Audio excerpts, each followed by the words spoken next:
Oi, pessoal, tudo bom? Aula de agora sobre região centro-oeste brasileira, formada por 3 estados: Mato Grosso, Mato Grosso do Sul e Goiás. Pensando na região centro-oeste, algumas características gerais da região. Primeiro, segunda maior região do Brasil, atrás apenas da região norte. É a região menos populosa e possui a segunda menor densidade demográfica.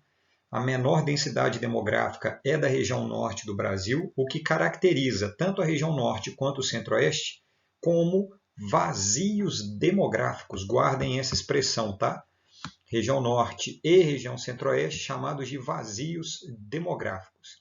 Se observarmos o mapa do Brasil de densidade demográfica, quanto mais claro tiver a região, mais clara tiver a região, menor é a densidade demográfica. Quanto mais avermelhada, maior a densidade demográfica.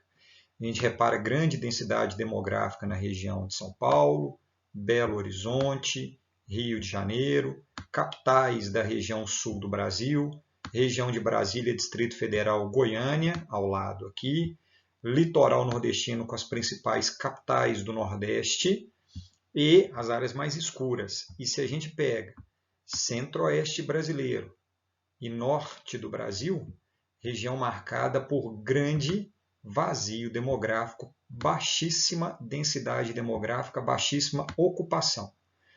Isso caracteriza a região centro-oeste e norte do Brasil, inclusive vai direcionar uma série de programas de ocupação criados pelo governo brasileiro, especialmente depois da segunda metade do século XX.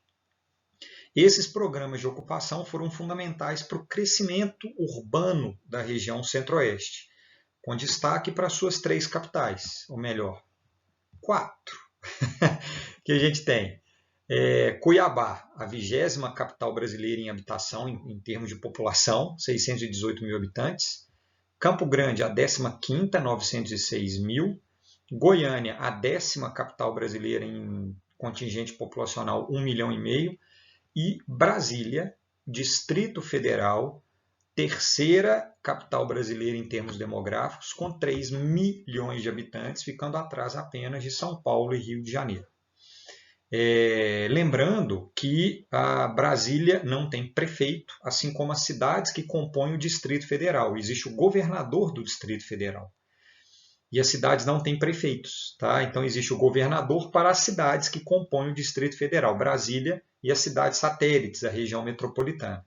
Diferente das outras capitais brasileiras que têm seus prefeitos, já que o Distrito Federal ele é, como Distrito Federal, a sede do governo federal brasileiro. Então existe o presidente e existe o governador do Distrito Federal, sem prefeito das suas cidades, beleza? Em termos geomorfológicos, a região centro-oeste tem uma característica que potencializa uma determinada atividade econômica, que se nós pegarmos um corte no relevo AB, que está ali no desenho no mapa, dá uma olhada, AB, apesar do mapa a qualidade não está muito boa, e muito menos esse perfil aqui, mas não interessa, o que importa é a gente conseguir enxergar o que eu vou explicar agora. Se a gente sai de A e vai para B, a gente sai do Pantanal, que é o número 26 ali na classificação do relevo brasileiro por Jurandir Ross. A gente sai da planície do Pantanal, 26, saindo de A, e caminha por áreas de Planalto, que são as áreas de marrom escuro, chegando em B, Minas Gerais, sudoeste mineiro. Se nós pegarmos esse corte no relevo aqui, saindo do Pantanal, passando por Centro-Oeste, por Mato Grosso do Sul, um pedacinho aqui muito pequeno do Mato Grosso do Sul, Goiás e o Triângulo Mineiro, que é o sudeste, não é centro-oeste, nós temos como característica importante do relevo aqui, ó, o Rio Paraguai, marcando aqui a planície do Pantanal. O Rio Paraguai é o rio que drena, que corta o Pantanal. Uma região de escarpa muito bem definida, que é o limite de um planalto. E aqui a gente vai ter a característica mais importante do centro-oeste em termos geomorfológicos, que é um planalto sedimentar tabular, marcado por grandes áreas de chapadas, grandes áreas de aplainamento. Esse relevo aplainado do centro-oeste, marcado por planaltos e depressões, que é o amarelo mais clarinho, que não está nesse corte do relevo aqui, mas são as áreas de depressões, inclusive no norte do Mato Grosso e parte do Tocantins, marcado aqui pelas depressões sul-amazônicas, essas áreas aplainadas do planalto sedimentar e de áreas de depressão potencializam na região centro-oeste, potencializaram ao longo da história a pecuária de corte, produção de proteína animal. Aplainado, a carne fica mais macia, o animal faz menos esforço físico de subir e descer, é plano, então a carne fica mais macia, muito aceita no mercado internacional, voltado para exportação. E segundo, relevo aplainado potencializa a mecanização agrícola. Então é uma das regiões de maior índice de mecanização na agricultura brasileira. O relevo, quando ele é bastante acidentado, grandes declividades, igual estou marcando aqui em áreas de relevo cristalino, relevos irregulares, mares de morros, serras, pães de açúcar, a possibilidade de mecanização diminui muito, porque colocar o trator ali corre o risco dele descer o barranco, rolando. E o relevo aplainado potencializa a mecanização, então guardem isso. Centro-oeste brasileiro, marcado por um relevo aplainado, notadamente, planalto sedimentar e depressão, favorece e potencializa a mecanização agrícola na região. Em termos de clima e bioma, características climatobotânicas, o centro-oeste brasileiro é marcado pelo clima tropical típico. Dá uma olhada aqui no climograma, é um climograma de Goiânia, capital de Goiás. Clima tropical típico. O que marca o clima tropical típico? As barrinhas são pluviosidade, chuva. A gente vai ter duas estações muito bem definidas. O meio do ano, especialmente entre os meios de maio, entre os meses de maio a setembro, muita evidência de baixa pluviosidade, tendendo a zero, são os meses mais secos do ano. E os meses de outubro a dezembro e de janeiro a março, abril, o período mais chuvoso, o que vai caracterizar aquele grande conjunto do clima tropical, que são duas estações bem definidas, uma estação seca e uma estação chuvosa. São as águas de março fechando o verão. Então a estação chuvosa é o verão, períodos de maior temperatura, essa linha vermelha, temperaturas médias aqui próximas de 30 graus. E o inverno vai ser seco, marcado aqui por essa linha azul, com temperaturas médias iguais ou abaixo de 15 graus. Beleza? Então, duas estações bem definidas. Verão chuvoso, inverno seco, as chuvas são mal distribuídas ao longo do ano. Essa condição climática tropical favorece o desenvolvimento de um dos biomas mais importantes no Brasil, chamado de cerrado. O cerrado ele é marcado por esse mapa aqui, sua área nativa, ocupando especialmente o Brasil central. A gente vai ter do Maranhão ao Paraná a ocupação do cerrado brasileiro. De Rondônia, um biquinho aqui de Rondônia, até Minas Gerais e Bahia, ocupação do cerrado brasileiro. Segundo maior bioma brasileiro, com grande diversidade vegetal, em função das suas diversidades de solo, de relevo e de disponibilidade de água. Para a gente relembrar isso aqui muito brevemente. Repara o número de subdivisões que o cerrado tem, a quantidade de subdivisões que o cerrado tem. São todas essas que vocês estão vendo nessa imagem aqui da Embrapa, da Empresa Brasileira de Pesquisa Agropecuária. O cerrado tem mata ciliar e mata galeria, são diferentes, depende da largura do rio. A mata ciliar, os rios são mais largos, mata galeria, os rios mais estreitos, onde a copa das árvores vai encontrar a forma galeria. Mata seca, menor disponibilidade de água, o famoso cerradão, uma área de transição dentro do cerrado, chamado de cerradão, beleza? E aí a gente vem para o cerrado propriamente dito, que é essa parte que abrange do cerrado denso, cerrado típico, cerrado ralo, parque de cerrado. Essa região toda aqui é o que a gente chama de cerrado típico. Vegetação arbustiva, espaçada, solos pobres, muito intemperizados, aluminotóxicos, dificultam o desenvolvimento da vegetação. A gente ainda tem um microbioma no cerrado, que são as veredas, importantíssimas áreas de nascentes de rios, e as formações campestres, com os campos de altitude, que têm uma biodiversidade altíssima, apesar de aparentemente não terem. Então, o cerrado ele é potencializado por uma característica climática, duas estações bem definidas, e as características do solo, que favorece o desenvolvimento desse bioma com galhos retorcidos em função dos solos com poucos nutrientes. E essa região do Cerrado, guardem isso com muita importância, ela é chamada de caixa d'água do Brasil. Coloquei a imagenzinha bonitinha aqui, berço das águas. É a caixa d'água do Brasil. Se a gente pegar o Cerrado, que é essa parte verde mais escura do mapa, e observarmos as nascentes de importantíssimas bacias hidrográficas e afluentes das importantes bacias hidrográficas. A gente tem a bacia do Rio Amazonas, com importantes nascentes na região do Cerrado. Rio Tocantins, Rio Araguaia, Rio Xingu, nascem no Cerrado brasileiro e correm abastecendo a bacia do Rio Amazonas. Se a gente pega a bacia do Rio Parnaíba, a segunda mais importante do Nordeste, as nascentes também estão no Cerrado do Tocantins e do Maranhão. A bacia do Rio São Francisco, uma das mais importantes do Brasil e a mais importante do Sudeste, do Nordeste brasileiro, do Sertão brasileiro, e do Sudeste também, que é Minas Gerais, nasce nas serras de Minas Gerais, Serra da Canastra, assim como a bacia do Rio Jequitinhonha também nasce em Minas Gerais. E as nascentes do Rio Paraná, principalmente do Rio Tietê, do Rio Paranaíba, desculpa, falei o nome errado, e do Rio Grande. Essas nascentes, elas acabam funcionando como importantes vazões, importantes tributários fornecedores de água para as grandes bacias hidrográficas brasileiras. Por isso, desmatar o cerrado é um problema gravíssimo, do ponto de vista biológico, diminuição de biodiversidade, os impactos climáticos locais, porque diminui chuva com a retirada da vegetação e da transpiração vegetal, e disponibilidade hídrica, disponibilidade de água. Repara o que está acontecendo. A vegetação nesse mapa aqui é o verde e o desmatamento é o rosa.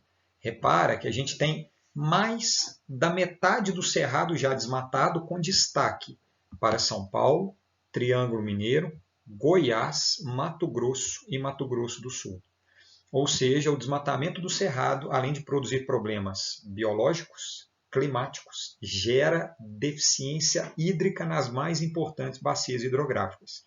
Erosões, assoreamentos, redução de água, redução de vida nos rios, redução de água para consumo humano, para irrigação. Ou seja, quando se fala em crise hídrica, não devemos pensar apenas na falta de chuva. Devemos pensar no conjunto das bacias hidrográficas e tudo aquilo que interfere, sobretudo as ações antrópicas, vinculada a 3. A agropecuária como o fator mais importante do desmatamento, as carvoarias, produção de carvão para churrasco, importante desmatamento, e o crescimento urbano. Isso tudo fica muito evidente quando nós observamos essa imagem. Essa imagem é um dos institutos mais importantes hoje no Brasil, chamado MAP Biomas. Quem não conhece, procure conhecer. É um dos institutos mais importantes de pesquisa relacionada a biomas do Brasil, mais importantes. Ele faz um levantamento de todos os biomas brasileiros e dá uma olhada nesse infográfico que a gente tem aqui. Repara só, de 1985 a 2019, houve uma queda na vegetação nativa, um aumento nas pastagens e principalmente um aumento na área destinada à agricultura no ambiente do cerrado. Por isso a agropecuária, agricultura e pastagem, é o principal fator de desmatamento do cerrado. Dá uma olhada, parecido com o mapa anterior. O que está amarelado são as principais áreas de desmatamento. E o que está verde mais escuro são as áreas de maior preservação. Beleza? Do total do cerrado, nós temos aproximadamente 53% com cobertura vegetal nativa. No Brasil, 61% é área de floresta, 30% é área de agropecuária. Então, no Brasil, a gente já tem 30% dos biomas desmatados, com um processo muito acelerado nos últimos anos, e o cerrado marca isso. E isso fica muito claro quando a gente pega, por exemplo, a evolução aqui, das características do cerrado. 37% formação florestal, 78% formação savânica. Formação florestal principalmente mata-galeria e mata-ciliar, e a formação savânica, que aqui são em milhões de hectares, né, e não em porcentagem, de formação savânica. Só que dá uma olhada, aqui é 1985. Eu vou fazer um corte aqui para a gente ter como referência. Quando a gente pega em 2019, olha a redução que nós tivemos de vegetação nativa em comparação a 1985 em milhões de hectares, o que mostra que o cerrado vem sendo rapidamente e amplamente devastado. Para quais atividades? Sobretudo agropecuária. E essa agropecuária ela foi muito estimulada no seu processo de ocupação, principalmente no centro-oeste brasileiro, a partir do final da década de 50, quando JK constrói Brasília entre 1957 e 1960, e aí Brasília, Goiás, é chamada a porta de entrada para o Cerrado brasileiro, e aí Brasília e o Distrito Federal começam a crescer em termos urbanos e ocupar áreas do Cerrado, potencializando o desmatamento. E depois do JK, principalmente nos governos militares do final dos anos 60 e a década de 70, eles criam um programa chamado Expansão da Fronteira Agrícola, programa de estímulo à ocupação do Cerrado brasileiro, com a grande ideia de ocupar com a agricultura o Centro-Oeste. Região com solo ruim para a agricultura, com clima que dificulta a agricultura, porém, houve a criação da Embrapa pelos militares, que desenvolve a tecnologia que possibilita a ocupação agropecuária do Centro-Oeste. E aí, depois do JK, os governos militares se transformam nos grandes estimuladores da ocupação do Centro-Oeste brasileiro. Qual é o resultado disso? Desenvolvimento de tecnologia para ocupar o Centro-Oeste junto com a infraestrutura. Dá uma olhada aqui que essas linhas que estão aqui, elas vão representar ferrovias e rodovias e hidrovias que passam a cortar o Brasil central. JK e militares são responsáveis por essa infraestrutura e facilitam o acesso. Resultado, tudo que está de verdinho nesse mapa aqui é cultivo de soja, que coincide com o mapa do Cerrado no Brasil. Por isso, vale lembrar, soja e boi acabam com o Cerrado brasileiro, criando o que os geógrafos chamam de deserto verde. Porque você planta a soja e o milho, porém você tira toda a biodiversidade da região. Você cria um deserto de biodiversidade verde com soja, milho e com boizinho. Só que esse processo de ocupação do Centro-Oeste ele acaba sendo muito marcado por concentração de terra. Repara no mapa aqui do INCRA, que é um mapa que mostra o índice de Gini por município, o índice de concentração por município, nesse caso, concentração de terras no Centro-Oeste. Quanto mais escuro, maior é a concentração. Quanto mais claro, menor é a concentração. Região sul do Brasil é a menor concentração de terras, ou seja, terras mais bem distribuídas. Quando a gente pega Vale do São Francisco e oeste da Bahia, concentração de terras muito evidente, e Amazônia, concentração de terras muito marcada, e o centro-oeste brasileiro está numa área de elevada concentração, especialmente o Mato Grosso do Sul. Essa grande concentração de terras faz com que terras muito grandes tenham um dono apenas. Então, o processo de ocupação no campo ele é uma ocupação econômica, porém não é uma ocupação demográfica, o que faz com que o campo seja pouco povoado no Centro-Oeste. Onde está a população do Centro-Oeste, então, já que é marcado por concentração de terras? A população fica nas áreas urbanas. A urbanização está vinculada a dois fatores, mecanização do campo e concentração fundiária. O que acontece aqui no Centro-Oeste? Mecanização, relevo aplainado e concentração fundiária. Dá uma olhada aqui nas porcentagens de população urbana. Centro-Oeste em 2010, 88,8% da população vivendo em área urbana. O Sudeste, 92% da população vivendo em área urbana. O Centro-Oeste é a segunda região mais urbanizada do Brasil, que tem uma média de quase 85%. Em 2020 chega a 85%. Então o Centro-Oeste é a segunda região mais urbanizada e não é a região mais populosa. É uma região com população relativamente pequena, um vazio demográfico, porém quem ocupa está nas áreas urbanas por causa da concentração de terras e dos latifúndios. Isso marca o Centro-Oeste com muita evidência. Aí, Distrito Federal, muita gente. Campo Grande, Cuiabá, muita gente, assim como Goiânia. E o restante da região, um grande vazio demográfico. Guardem isso. Centro-Oeste é urbanizado não porque tem indústria, como é o caso do Sudeste, especialmente São Paulo e Rio, mas é urbanizado por mecanização e por concentração de terras. Só que esse agronegócio que ocupa a região, essa agropecuária, acaba participando enormemente da economia regional. Dá uma olhada no Mato Grosso aqui, que é um dos estados mais importantes em termos agropecuários no Brasil. 50% do PIB do estado vem da agropecuária. O restante aqui, ó, região sul do Brasil, grande participação da agropecuária, sempre igual ou superior a 40%, e depois Minas Gerais e Bahia, com os outros dois estados com grande participação. No PIB brasileiro, o agronegócio representa 22,5% do PIB, cerca de um quarto do PIB brasileiro. O Mato Grosso é a metade.